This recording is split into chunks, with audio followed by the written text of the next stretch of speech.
Noong araw na iyon, masaya ang magkasintahan na sina Samuel at Ivy dahil sa wakas, makakapamasyal sila matapos ang ilang araw na puro trabaho.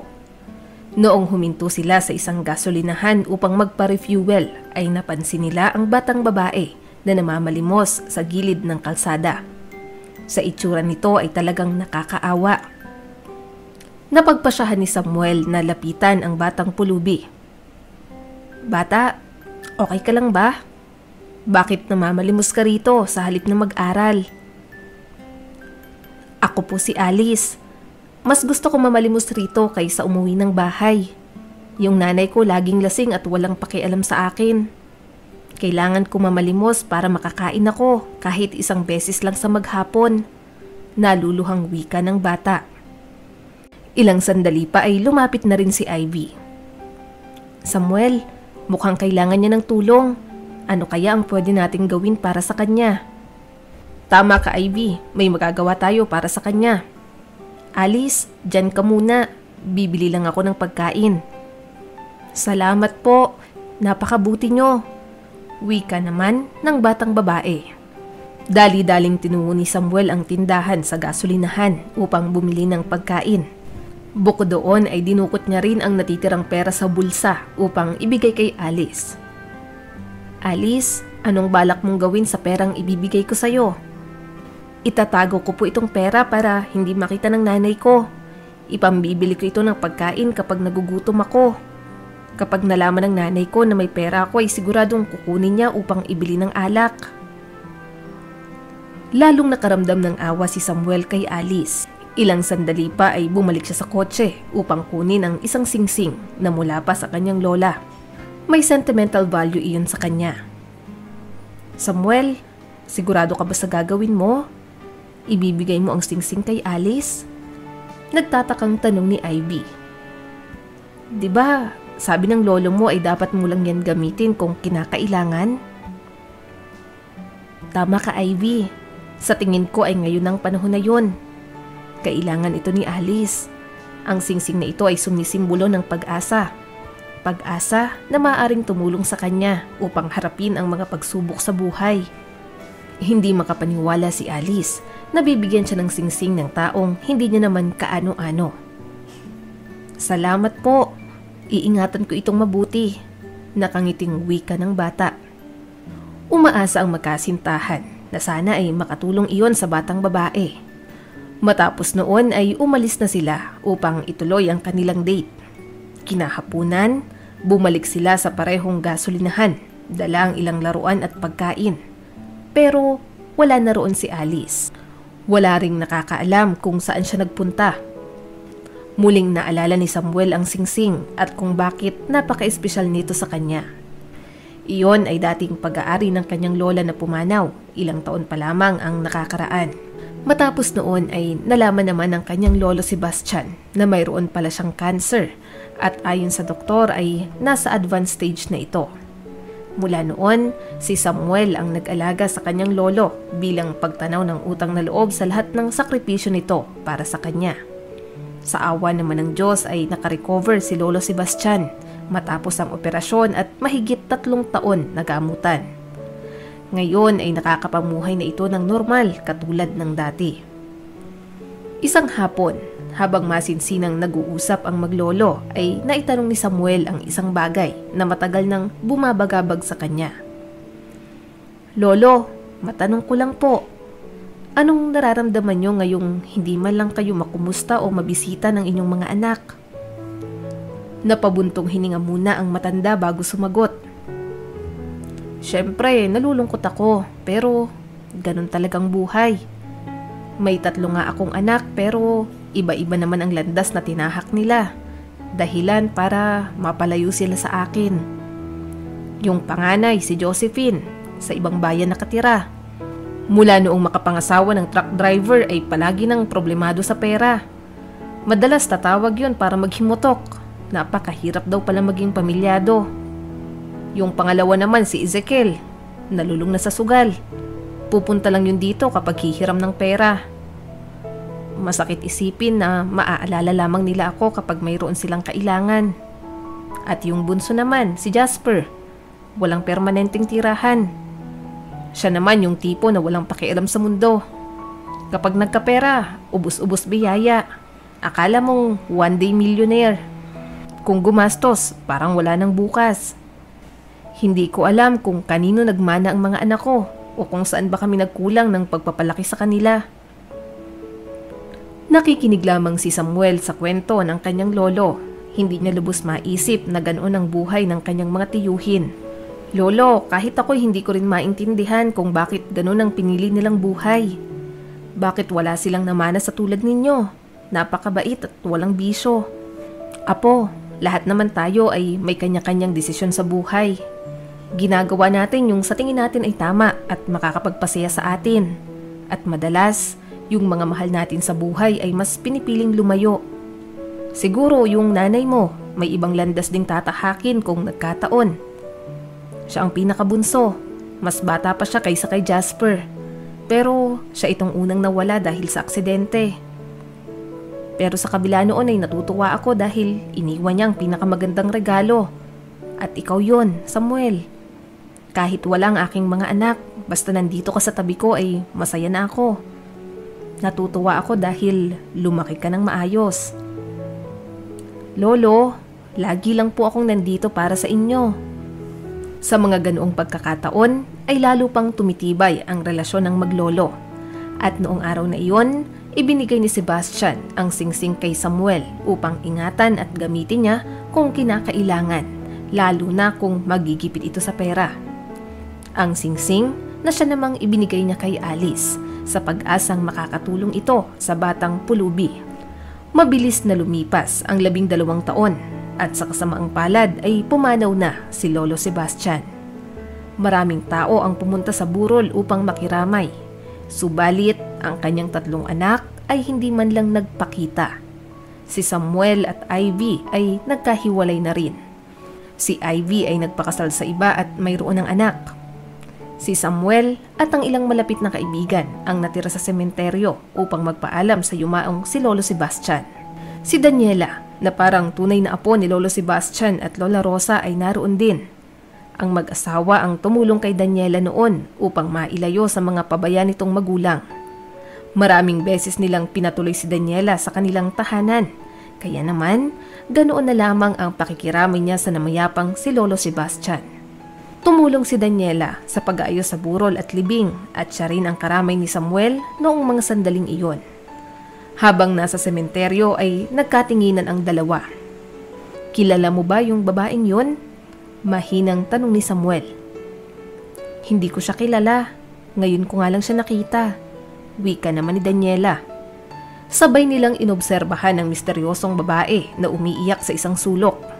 Ang ipinagtataka ni Samuel ay bakit ganoon na lamang itong umiyak, gayong hindi naman nila ito kilala o kamag-anak. Hanggang matapos ang libing ay hindi pa rin malaman ni Samuel at Daniela kung sino at ano ang ginagawa ng misteryosong babae sa libing ni Lolo Sebastian.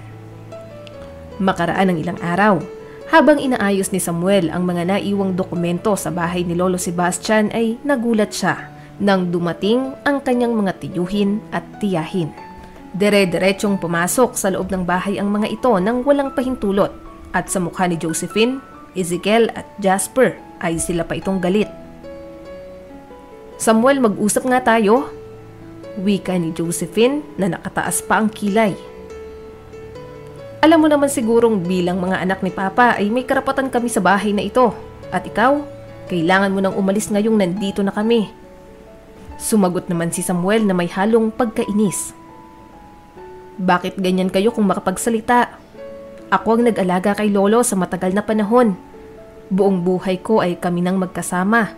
Samantalang kayo ay hindi man lang magawang magpakita nung kailangan niya kayo. Tapos ngayon, gusto niyong kunin ang bahay na ito? Sumingit naman si Ezekiel.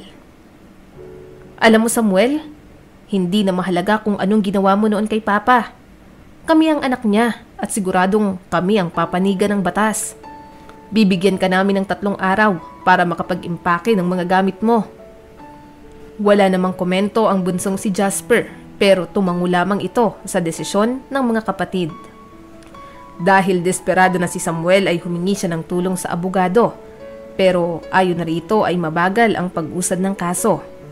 Tinawagan niya ang isa sa mga kaibigan. "Hello James?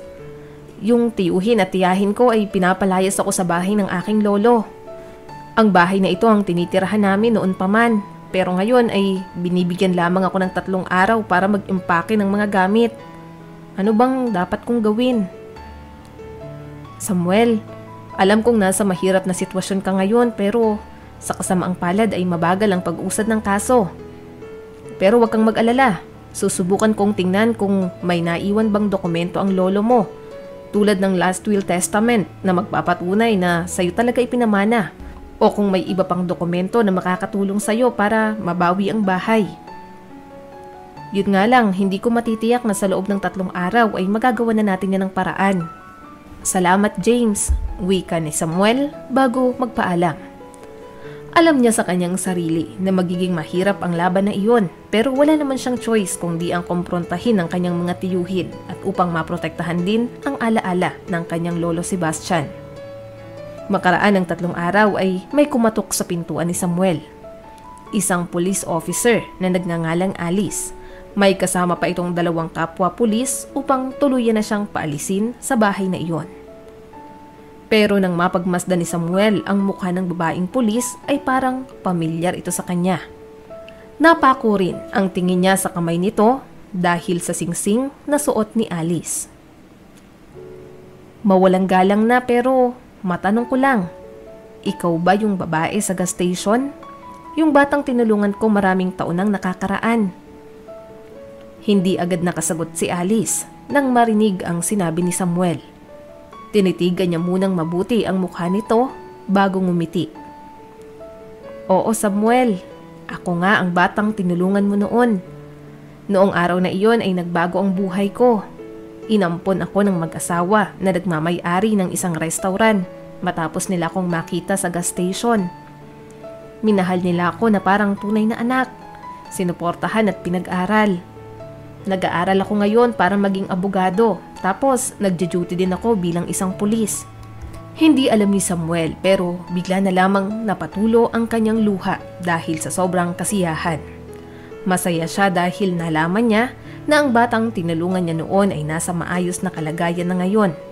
Sa tuwing mapapadaan siya sa gasolinahang iyon ay naiisip niya kung ano na ang nangyari dito. At ngayon ay nasagot na ang kanyang katanungan. Sa kabila noon ay nalulungkot din si Samuel dahil siya naman itong mawawalan ng tirahan.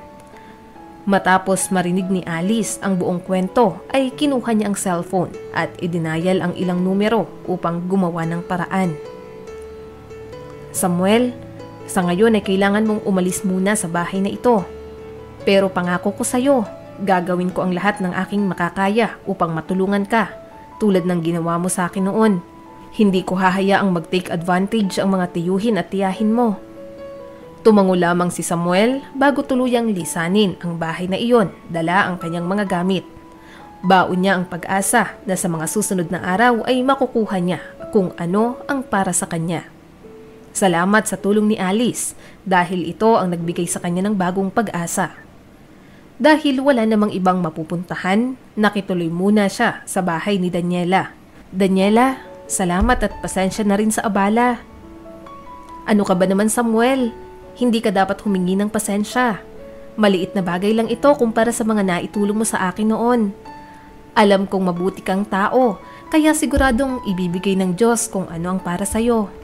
Makalipas lamang ang 1 linggo ay nakipagkita si Alice kay Samuel, dala ang magandang balita.